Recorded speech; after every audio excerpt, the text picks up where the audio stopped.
저는 지난 한 주간 동안 사순절 1만 시간 기도 대운동 새벽 기도회 또 담당하면서 한 주간을 보냈는데, 우리가 함께 묵상하는 느헤미야서 이제 성벽 재건이 마무리되고 이제 8장부터 시작되는 영적 재건 운동에 이상하게도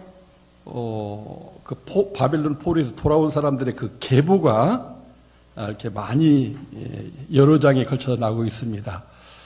그것을 보면서 하나님 주신 은혜는 이 세상에서도 어떤 일에 의미를 두고 거기에 헌신하게 되면 그 사람의 이름이 이렇게 성경책에 기록되고 있는데, 우리가 하나님을 믿는 믿음의 사람으로 살아갈 때 장차 하나님 나라의 그 생명록에 우리들의 이름이 또 거기 기록되게 될 것이라고 하는 것입니다. 그런데 이 느헤미야서에는 1대손, 2대손, 3대손 해가지고 나중에 이제 증손자, 현손, 7대손 이런 식으로 이렇게 나가 있어요. 한 사람의 그 자손이 7대, 이렇게 8대 밑으로 이렇게 내려가고 있다는 것이죠. 그걸 보면서 우리도 대한민국에 사는 사람들은 누구나 이렇게 족보가 있습니다. 저는 동네 정시 대우군파 32대손입니다. 그래서 내가 어떤 그 대한민국 사람으로서 정치 집안에 있어서 많은 정치 중에 동네 정가의 32대손이다. 또 이제 제가 낳게 된 아들은 33대손, 손자는 34대 이렇게 지금 내려가고 있거든요. 그런데 성경의 그 역사에 이렇게 보게 되면 그 계보가 한 사람으로 이렇게 종적으로 내려가다가 어떤 사람의 헌신 속에 이 영적 자손이 이렇게 많아지는, 확장되는 그런 계보를 이렇게 보게 됩니다. 그래서 아브라함으로부터 시작됐던 그 계보가 열국의 아비, 온 열방을 하나님의 자녀의 그 이렇게 족보에 오르게 하는데, 예수님도 보면 그 12 사도가 그 계보를 이루게 됩니다. 그런데 장차 요한계시록에 보게 되면 천국의 모습을 보여주게 되는데, 하나님의 보좌가 있고 좌우로 24장로가 있다고 그랬어요. 학자들은 구약을 대표하는 12지파의 그 지도자들의 어떤 계보가 있고, 예수님이 오셔서 새로운 세계로 열은 신약 시대의 계보는 그 12지파 계열로 이렇게 가게 된다. 그래서 24장로라고 표현되어 있는 것이다. 그렇다면 그 한 사람 한 사람을 통해서 어떤 전도된 사람들이 쭉 계보를 이어가다가 어떤 사람에 오게 되면 이게 막 기하급수적으로 막 옆으로 뻗어가면서 또 밑으로 내려가게 된다는 것이죠. 예를 들면 D.L. 무디 같은 사람은 200만 명을 예수 영접하고 이렇게 세례받게 한 사람이기 때문에 그 사람에게 가서는 이 영적 계보가 옆으로 200만 명이 이렇게 줄을 서게 되고, 그 또 한 사람 한 사람에게서 또 계보가 이렇게 이어지게 된다는 거죠. 그렇게 됐을 때 장차 우리가 하나님 나라 가서 내가 어떻게 살았고 어떻게 하나님을 섬겼고 전도했느냐에 따라서, 선교했느냐에 따라서 나의 계보가, 영적인 계보가 이루어지게 된다는 거죠. 오늘날 우리가 육신의 자손은 하나 둘 많으면 뭐 이렇게 셋 넷을 낳게 되는데, 그 계보로만 쭉 내려가게 되면 별로 많지 않지만 이 영적 계보로 가게 되면은 이거는 수를 셀 수 없을 만큼 확장되고 많아진다고 하는 것이죠. 기왕 우리가 한번 왔다 가는 인생을 살면서 누구나 다 육신의 계보가 있고 이 영적 계보가 있는데, 영적 계보만은 보다 더 이렇게 폭을 넓혀가지고 이렇게 많이 대를 내려간다면 얼마나 좋을까. 그래서 많은 사람을 옳은 대로 돌아오게 한 자는 하늘의 별과같이 빛나리라고 그랬어요. 그러니까 우리가 이 영적 계보를 많이 맺어가고 넓혀가고 계속 이어져가게 한다면 그것이 하나님께 큰 영광이 되고, 또 우리가 하나님 앞에 가서 잘했다 칭찬받는 상급이 될 수 있다고 하는 것이죠. 영적 계보가 내려가지 못하면 별 볼 일 없는 사람이지만, 영적 계보가 많이 내려가면 내려갈수록 하나님 앞에 존귀한 자라고 하는 10달란트 받은 자의 그 칭찬과 상급을 받게 된다고 하는 것입니다. 그런 의미에서 우리가 1만 시간 기도 대운동에 참석해서 열심히 기도하면 영적인 은혜가 임하고, 그래서 우리의 모든 신앙과 삶에 있어서 육신의 계보도 훌륭하게 내려가지만 영적인 계보가 넓게 퍼져서 또 멀리까지 내려가게 된다면 그 사람이 장차 하나님 앞에 가서 참 멸류관을 받은 자로 인정될 수 있다고 하는 것입니다. 그런 의미에서 우리가 이 거룩한 어떤 목표, 나의 생애를 통해서 육신의 자녀는 하늘밖에 내려가지 못하지만 영적 계보를 넓혀서 예수님처럼 최소한 12명을 이렇게 영적 계보로 만들어서 계속 내려가게 하면 좋겠다. 이런 꿈을 가지고 신앙생활을 할 수 있으면 좋겠다고 하는 것입니다. 이 시간 우리 전도자분으로 인사하십니다. 영적 계보를 넓혀갑시다. 한번 인사하시면 좋겠습니다. 1층에 있는 분들도 우리 영적 계보를 넓혀갑시다. 오늘 읽은 말씀은 그 육신의 계보이자 영적 계보가 내려가는 이야기인데, 아브라함을 통해서 이삭이 그 육신의 계보이자 영적 계보로, 처음에는 미약했어요. 아브라함이 믿음의 조상, 그 다음에 믿음의 아들 이삭, 영적 계보 하나밖에 안 돼요.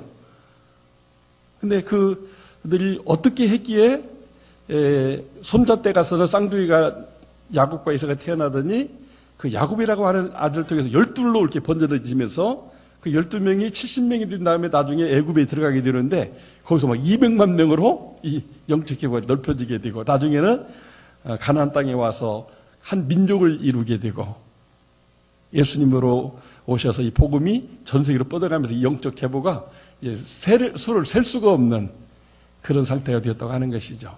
근데 아브라함은 정말 믿음의 조상으로서 이 영적 계보를 잇는 일이 결국 쉽지 않은 것 같았어요.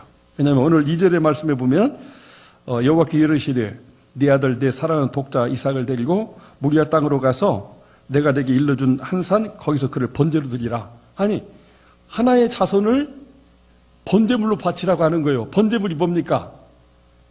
양을 잡듯이 잡아서 이렇게 장작더미 위에다 불을 태워가지고 그 연기가 하늘 올라가게 하라는 거예요. 이 좋은 표현이지. 번제라는 말이 사람을 제물로 죽여서 그 제물로 하나님께 바치라고 하는 것입니다. 즉 이삭을 죽이라는 거예요. 아니, 이삭이 죽으면 육신의 계보도 끝나고 영적 계보도 끝나요. 이 앞에 21장 보면 하갈을 통해서 이런 영적 계보는 아니고 육신의 계보가 있었는데 그 인정하지 못한다. 그냥 내보내라 해가지고 떠나보냈거든요. 그런데 이스마엘을 떠내보내고 이삭을 하나 붙잡고 있는데, 이삭을 사랑하고 있는데, 그 사랑하는 이삭을 아브라함이 너무나 좋아했는지 하나님이 그걸 가지고 이제 아브라함 믿음을 시험하는 것입니다. 오늘 1절에 보니까 시험한다고 했어요. 정말 아브라함이 하나님을 믿고 사랑하되 세상에 그 무엇보다도 더 사랑하는가, 그 부분을 하나님이 아브라함의 그 마지막 테스트, 마지막 시험으로 시험하게 된 것을 보게 됩니다. 이전에도 이렇게 시험을 했다고 하는 거예요. 갈대아 우르를 떠나서 하란에서 다시 가나안 땅으로 올 때 이게 어떻게 보면 믿음의 시험이죠. 말씀대로 순종하면 시험의 합격인데 순종하지 않으면 시험이 안 드는 거죠. 성공하지 못하는 거죠. 이게 마지막 이 시험만 통과하면 정말 하나님이 약속하신 대로 믿음의 조상이 되고 열국의 아비가 되고 복의 근원이 된다 그 말이죠. 근데 이 시험이 너무나 어려워요. 문제 푸는 시험이면 그냥 쉽게 답을 찾아서 풀 수가 있는데, 이게 유일하게 남아있는 하나의 이 아들을 죽여서 하나님 제물로 바쳐야 된다고 하는 거예요. 이걸 어떻게 할 수가 있습니까? 이걸 어떻게 순종을 하느냐고요. 정말 아브라함은 이렇게 고민이 많이 되었을 것 같습니다. 어떻게 사랑하는 독자 이삭을 번제로 하나님께 바칠 수 있는가 하는 것입니다. 이삭을 번제로 바친다는 것은 이삭을 죽이는 것입니다. 뭐 다른 사람한테 보내고 이런 게 아니고 그냥 다 이 세상에 사라지게 하는 건데, 그것도 자기가 직접 양을 잡듯이 아들을 잡아서 제물로 바쳐야 된다고 하는 것이 얼마나 어렵고 힘든 일이고 불가능에 가까운 일이라고 할 수가 있겠죠. 한번 입장 바꾸는 거 해보세요. 나에게는 그 하나밖에 없는 자식을 제물로 바칠 수 있겠냐는 거죠. 불가능할 것 같아요. 이삭은 하나님의 기적으로 태어났고, 특별히 아버지가 100살, 어머니가 90살에 태어났는데, 어머니 사라는 이미 할머니였어요, 할머니. 아이를 낳지 못하는.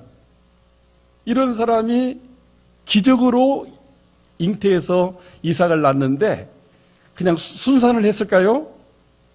아마 오늘 같으면은 병원에서 제왕절개 수술해 놨겠지만 그 시대는 할머니가 아이를 낳는데 이게 제대로 출산이 됐겠냐는 거죠. 정말 힘들었을 것 같아요. 이런 금이야 오기야 하는 하나님의 약속이 있고 부부의 유일한 희망인 이 이삭을 제물로 죽게 해야 된다고 하는 것이 아브라함은 어떨지 모르지만 사라의 경우는 절대 받아들일 수 없는 것으로 여겨지게 됩니다.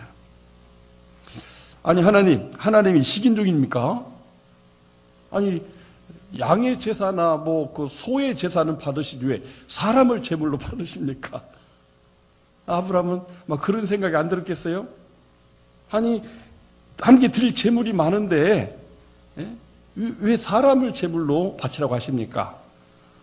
비록 이것이 시험이라고는 하지만 정말 너무나 가혹한 시험이라고 할 수가 있겠습니다.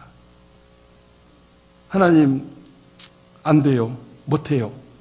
입장 좀 바꿔서 생각해 주세요. 응?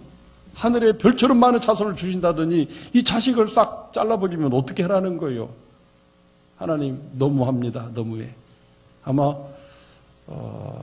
아들을 제물로 바치라는 하나님의 음성이 들렸을 때 아브라함은 아마 절규했을 것 같아요.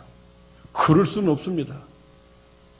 이거 하나님 망신이고 믿음의 조상이라고 하는 내가 망신입니다. 내가 죽고 말지 어떻게 이삭을 죽여서 제물로 삼습니까?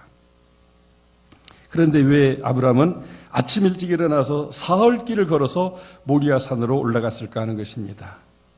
그것은 이 세상에 그 무엇보다도 하나님을 사랑했기 때문에 아브라함은 그렇게 할 수가 있었습니다. 이거는 이해해서 받아들일 수 있는 순종이 아니에요. 그래서 그냥 복종을 한 것이죠. 순종이 뭐죠? 그렇게 하면 좋으니까, 그게 하나님의 뜻이니까, 그렇게 하는 것이 나도 좋으니까, 그렇게 이해해서 내가 예스하고 받아들인 것이 순종입니다. 근데 복종이라고 하는 것은 군대에서 지휘관이 돌격 앞으로 하게 되면 병사들은 그 참호에서 나와가지고 막 총알이 쏟아지는데 나가야 돼요. 왜? 그게 명령이니까. 지금 아브라함은 하나님의 명령을 받고 있어요. 그렇기 때문에 이거는 내가 이게 옳다 아니다 할지 판단해서 순종할 수 있는 게 아니고 하나님의 명령이니까 그냥 순종을 하는 그런 아브라함의 모습을 보여주고 있습니다. 우리 신약 성경에도 너희를 인도하는 자들에게 순종하고 복종하라는 말을 했어요. 신앙생활은 어떻게 보면 순종과 복종의 경계선에 있는 것 같아요. 어떤 사람 믿음이 좋냐? 그 믿음의 한계를 뛰어넘는 게 복종인 거죠. 상식적으로 이해가 되면은 다 순종할 수가 있어요. 그리고 상식적으로 이해가 안 돼요. 하늘의 별처럼 많은 자손이 번성하게 해준다고 하고는 그 하나 있는 자식을 잡아서 제물로 바치라고 하니까 이해가 됩니까? 안 되죠. 근데도 이게 하나님의 명령이니까 아무리 자기가 거역하려 해도 거역할 수 없으니까 그냥 복종을 해버리는 이 아브라함의 모습을 보는데 그것은 자기 자신의 생명보다 이삭의 생명보다 이 세상의 온갖 부경화보다도 하나님을 더 사랑하기 때문에 하나님은 죽은 자를 살리기도 하고 배가 끊어져도 없는 데서 있게 하시는 불가능해서 가능케 하시는 전능하신 엘샤다의 하나님이라고 믿었기 때문에 하나님을 사랑해서 이렇게 복종하는 아브라함의 모습을 보게 됩니다. 우리는 지난주 함께 나눈 누가복음 9장 51절에서 예수께서 승천하실 기약이 장함에 예루살렘 올라가기 굳게 결심했다는 말을 보게 돼요. 그게 뭐예요? 복종입니다. 지금 예수님의 인기가 하늘을 높아요. 다들 왕을 삼으려고 하고 있어요. 근데 예수님은 죽음의 길로 가야 부활이 있고 승천이 있기 때문에 그 하나님의 약속과 계획을 따라서 그냥 하나님께 복종하는 길을 간다고 성경에서 이렇게 보여주고 있어요. 아브라함이 갔던 그 사흘길은 예수님이 예루살렘에 40일 동안 올라가는 이 사순절하고 지금 맥을 같이 하고 있는 것입니다. 우리 하나님을 사랑하지 않으면 절대 희생과 죽음의 길을 갈 수가 없어요. 하나님을 사랑하기 때문에 인간의 생각과 판단과 상식을 뛰어넘어서 하나님께 복종하는 길을 갈 수가 있게 되는데, 바로 아브라함은 그 믿음에 따른 순종이 안 되니까 복종해서 하나님을 사랑하기 때문에 자식을, 자기 생명보다도 더 귀한 자식을 제물로 바치기 위해서 사흘 길을 거쳐서 올라가게 됐다고 하는 것입니다.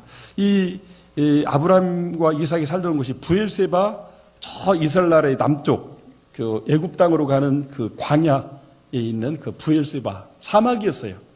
거기서부터 이렇게 모리아산까지는 한 80km 정도 되는데, 이게 산악 길이 없는 곳을 이렇게 가는 곳이기 때문에 시간이 많이 걸릴 수밖에 없습니다. 그래서 사흘 길을 가게 된 것이라고 할 수가 있겠습니다.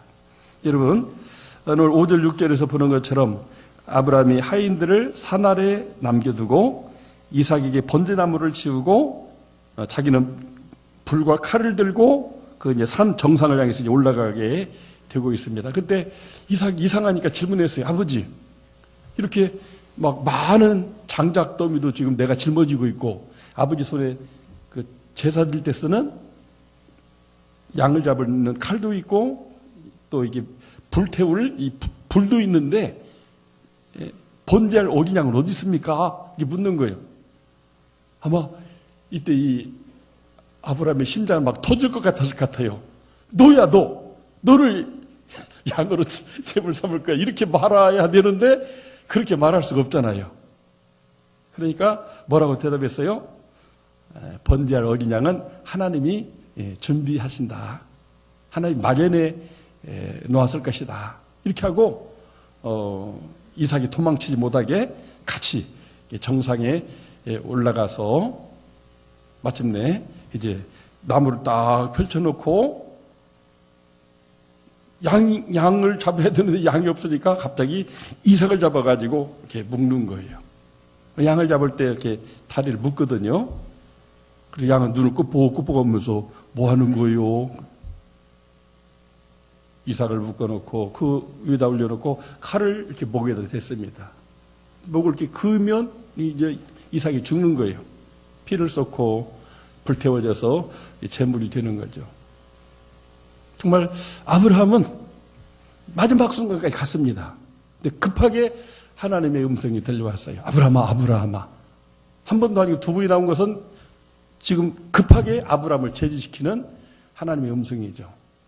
네가 나를 경유하는 줄을 내가 알았다. 너 진짜 나를 사랑하고 진짜 나를 믿는구나. 순종할 수 없는 이 상황 속에서도 자식보다도 나를 더 사랑하고 내 말씀, 내 약속을 더 붙잡고 사는구나. 그래서 이삭을 죽지 않게 했고, 그렇다면 하나님이 준비해 놓은 양이 어디 있는가?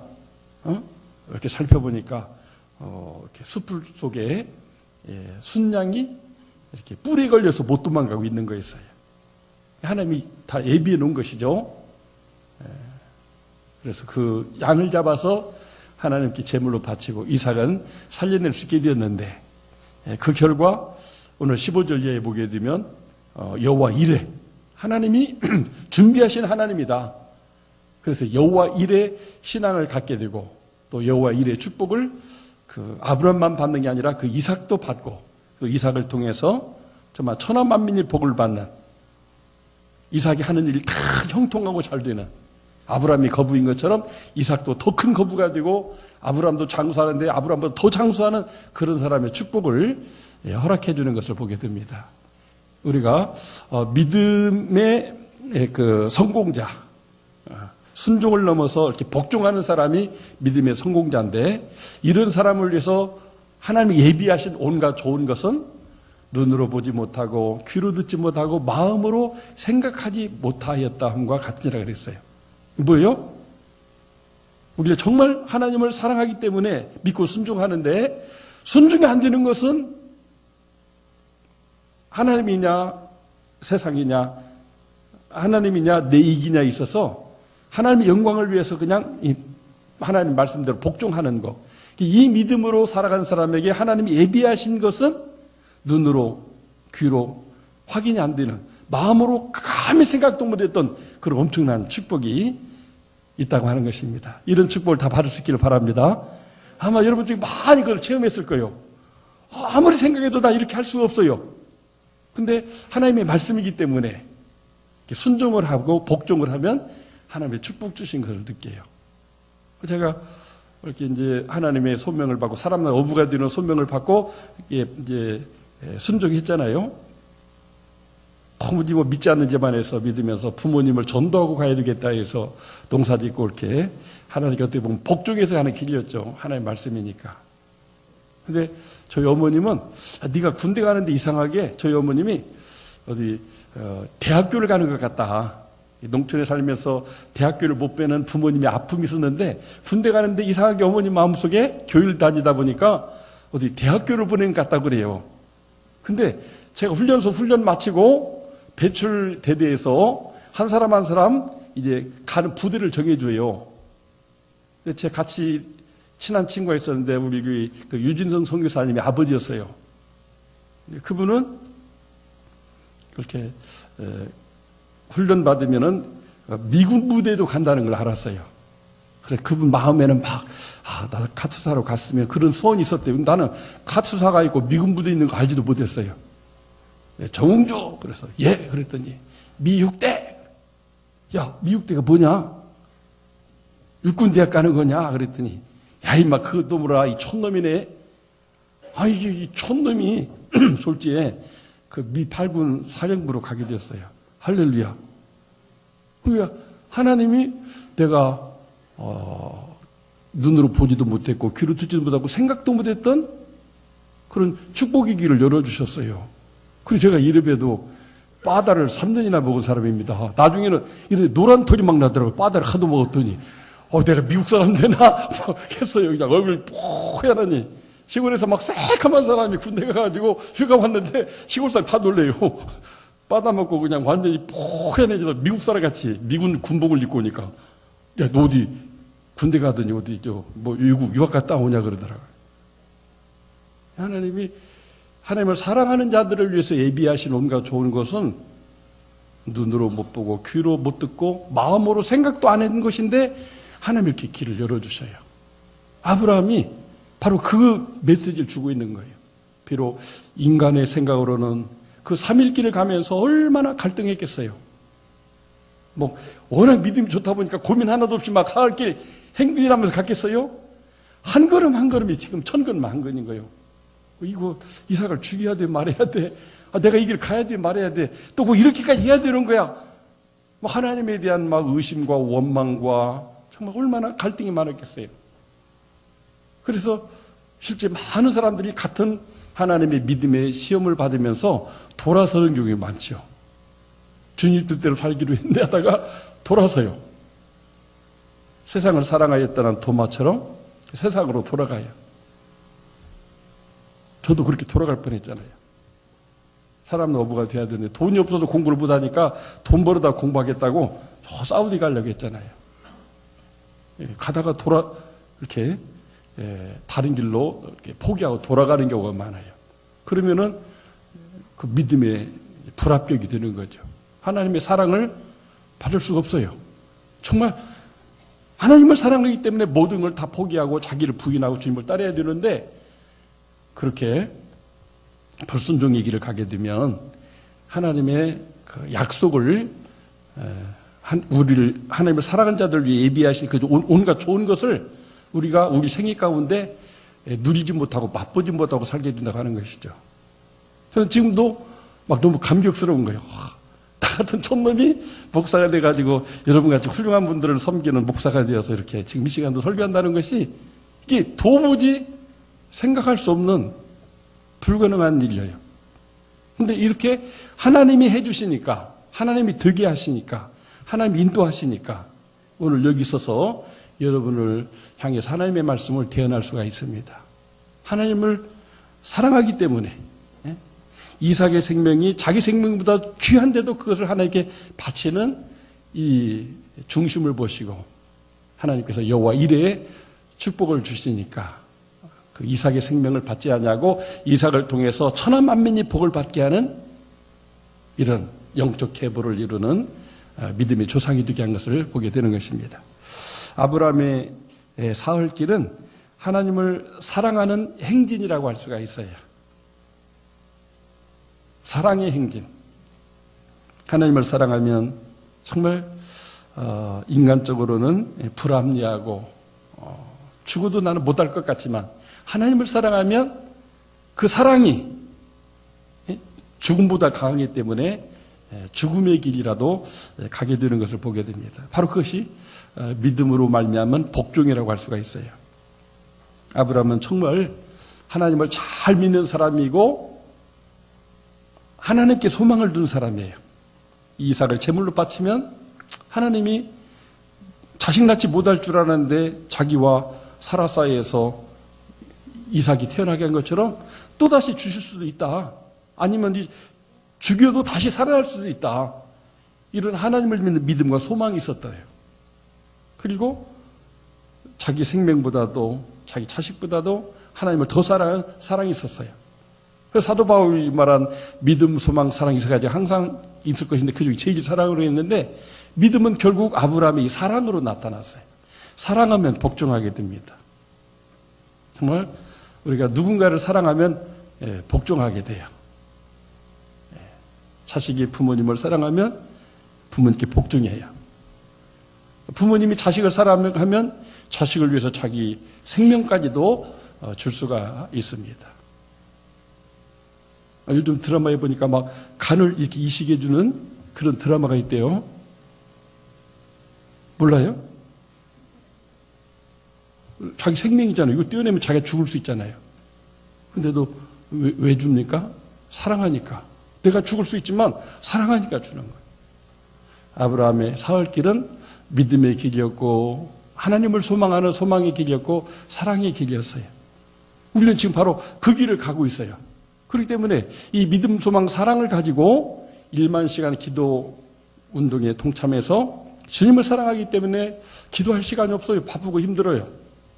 퇴근하고 오면 피곤해요. 아침에 일어나면 수면 부족이 돼요. 그렇지만 우리가 이거 내가 순종할 수 없지만 하나님을 사랑하기 때문에 내가 한번 이 40일간 내 삶을 주께 드리면서 이렇게 복종해야 되겠다. 내 삶을 내 인생을 하나님께 한번 봉헌해야 되겠다. 그런 뜻을 정하고 순종이 어려우니까 막 억지로라도 이렇게 복종하는 사람에게는 하나님께서 하나님을 사랑한 자에게 예비한 온갖 좋은 것들을 반드시 허락해 줄 줄로 믿습니다. 아멘이시죠?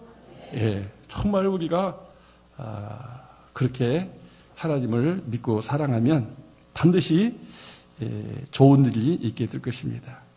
아브라함의 사흘길은 고난을 통해 부활에 이르게 하는 예수님의 그 예루살렘으로 가신 길이었다고 할 수가 있습니다. 놀라운 것은 이 모리아산이 어딘가, 옛날에는 모리아산이라고 불렀는데 나중에 그게 시온산이고 나중에 그 시온산의 정점, 거기가 이삭을 제물로 바치려고 했던 그 장소인데 거기에 바로 이 솔로몬을 통해서 예루살렘 성전, 다윗이 기도로 준비했던 그 제물을 가지고 성전을 세웠던 자리가 됐다고 하는 것입니다.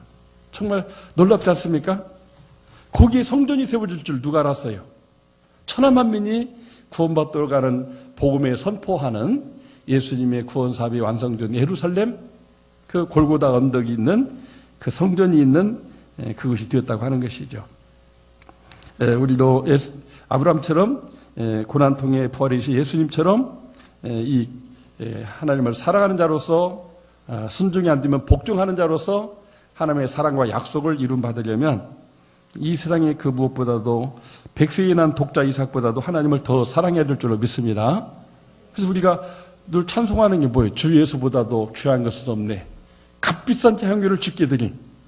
자기가 시집갈 전 재산인데 예수님이 십자가에 죽는다는 말씀을 듣고 그걸 예수님께 부어드리잖아요. 한 방울 탁 뿌리면 얼마나 좋아요. 나머지가 있으니까. 이거를 다 부어버리잖아요. 왜 그래요? 주님은 내 생명보다 귀한 분이라는 거죠. 내가 주님께 해드릴 수 있는 것이 이게 전부인데 다 내 주님을 향한 사랑을 내 일생을 다 드리겠다고 이렇게 헌신하는 것을 말하거든요. 이거는 순종을 넘어 복종의 개념입니다. 이런 거를 좀 안 입고 있게 보았던 가룟유다는 예수님 팔아먹고 비참하게 별 볼 일 없는 망하는 인생이 되잖아요. 그러나 예수님은 이 여인이 행한 일이 복음이 전해진 곳마다 땅끝까지 전파드리라고 했는데 그 믿음을 가지고 헌신하는 이들이 우리가 지금 예배드리고 헌금을 드리고 정말 또 저 러시아에도 샬롬교회를 세우고 이렇게 하는 게 아니겠습니까? 우리는 이렇게 이 세상 그 무엇보다도 주님을 사랑하는 사랑의 길, 이것이 주님이 가신 길이었고 아브라함이 갔던 길이었고 오늘 우리가 따라가야 될 길이라고 할 수가 있는 것입니다. 이런 사람에게는 여호와 이레의 복과 예수님이 부활 영광에 이르게 된 것처럼 그런 영광에 이르게 되는 것입니다. 하나님이 약속이 있어요. 그 약속을 하나님의 계획을 성취하는 사람이 되는 복을 받게 되는 것입니다. 그래서 멀고 험해도 눈물과 땀과 피가 날지라도 원망 불평하지 말고 감사 찬송하면서 가야 됩니다. 다른 교회는 이런 것도 없는데 점절교회 다녔더니 그냥 무슨 1만 시간 기도 대운동이야. 그 어디 성경에 있는 거야? 막 이렇게 따지면서 원망 불평하면 하고 싶은 사람도 계시죠? 했으면 후계하시고 안 했으면 하지 마세요. 감사함으로 받으면 하나님의 축복이 많은데 원망 불평하면 이스라엘 민족 광야에 지나가면서 다 망하잖아요. 원망 불평한 사람들. 그러나 순종하고 복종한 사람은 여호수아 칼렙 보셔요. 그 민족을 가나안 땅에 들어가는 축복의 통로가 되잖아요. 우리는 기왕 우리 주님이 가신 길 아브라함에게 우리가 따라가고 있다면 나도 그렇게 따라가서 나와 내 자손이 종적으로 이렇게 복을 받아야 되지만 이게 형적으로 막 넓어져서 저분 같은 믿음을 내가 가져야 돼. 그 믿음이 막 전파돼요. 막 전염돼요.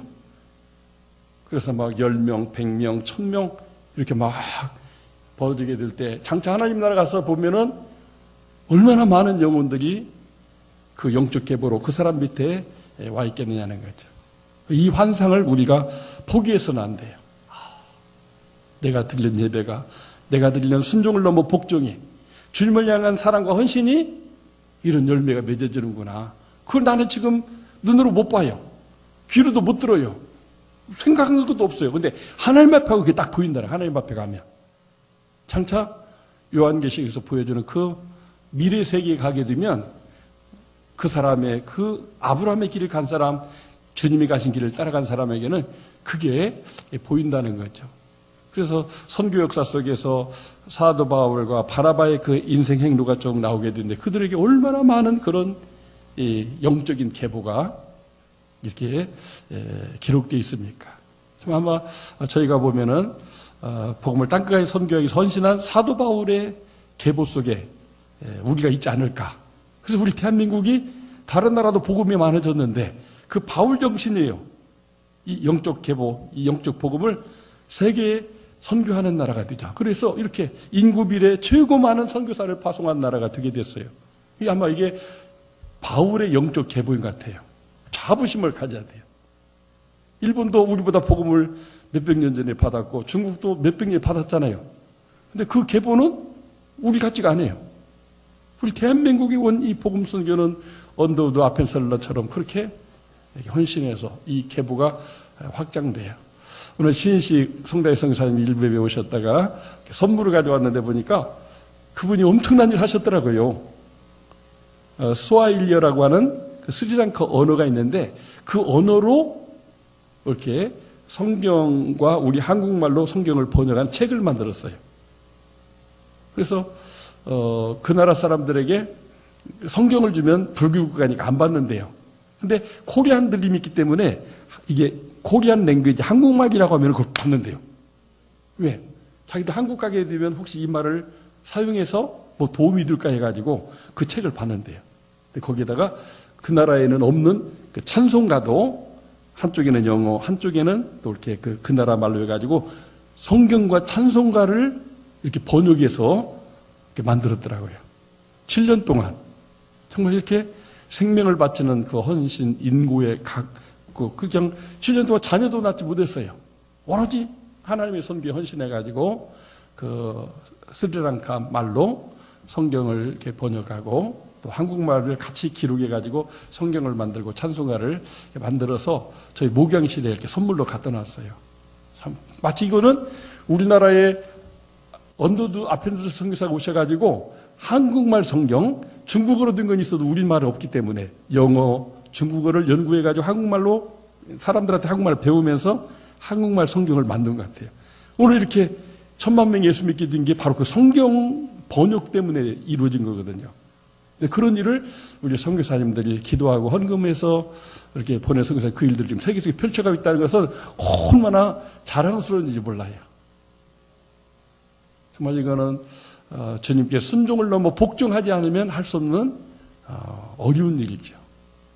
바로 그런 사람들에게는 하나님께서 하나님 나라에 많은 사람을 하나님께 돌아온 자에게 주시는 상급과 면류관을 주실 것이라고 하는 것입니다.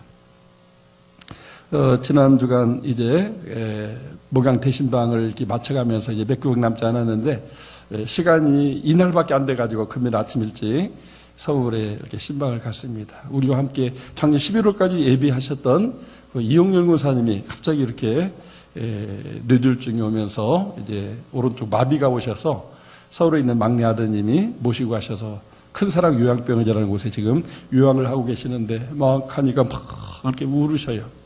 알아보셔요. 말씀도 하는데 일부는 알아듣고 일부는 못 알아듣겠는데 저희가 하는 말은 너무 또 잘 알아들으셔요. 그래서 손을 꼭 잡고 권사님이 좋아하는 찬송이 지금까지 지내온 것이죠 해서 3절까지 부르면 또 3절까지 같이 따라서 부르셔요.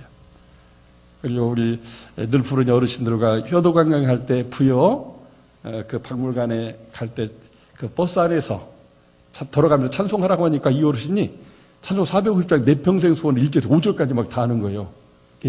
그 가사는 아니 그 곡은 틀려도 가사는 맞았어요 그때. 내 평생 소원 이것뿐 하는데 무슨 육자배기처럼 하는데 이게 가사는 다 맞았거든요. 그래서 불렀더니 정말 5절까지 따라서 하시는 거예요. 기억에 남아있기 때문에.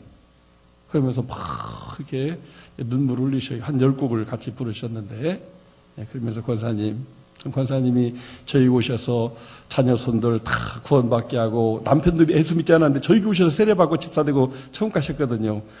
얼마나 귀한 일을 했는지 모릅니다. 하나님의 미래를 위해서 온 가족을 구원받게 하고 훌륭한 믿음의 사람들에서 교회 섬기고 또 이렇게 전도하는 사람들을 만들고 본인이 선교하고 싶은데 선교하지 못하니까 저에게 항상 10만 원씩 선교비를 주셔요.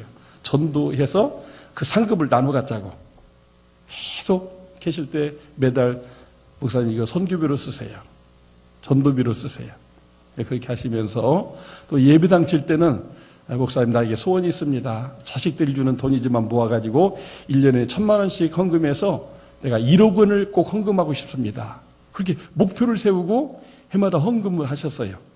그 헌금 중에 일부는 우리 최이삭 선교사님이 저 곤명에 선교하면서 차량이 필요하대요, 막. 응? 뭐 이렇게 수천리 멀리 선교하러 다녀오고 해야 되는데 차량이 없으니까 너무 힘들고 돈이 많이 들고 하니 그래서 그런 기도 제목을 이렇게 내놨을 때 또 그 헌금을 또 1000만 원을 이렇게 드렸어요. 이런 식으로 해서 1억 원의 헌금을 다 완성하셨어요.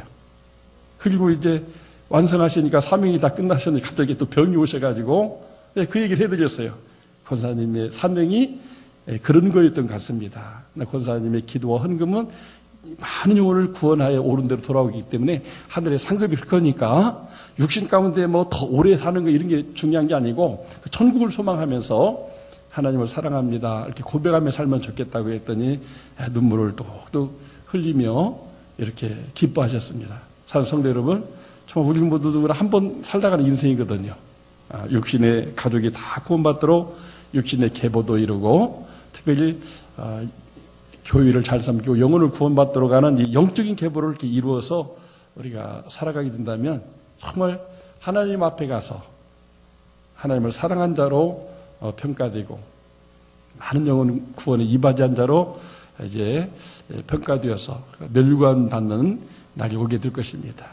우리가 이 거룩한 사순절 1만 기도, 1만 시간 기도 운동에 동참해서 기도하면 그렇게 복종할 수 있게 되고 헌신할 수 있게 되어서 그런 놀라운 기적들이 열매 맺어지게 될 것입니다. 우리 모두 그런 삶을 살 수 있기를 주의 이름으로 축원합니다.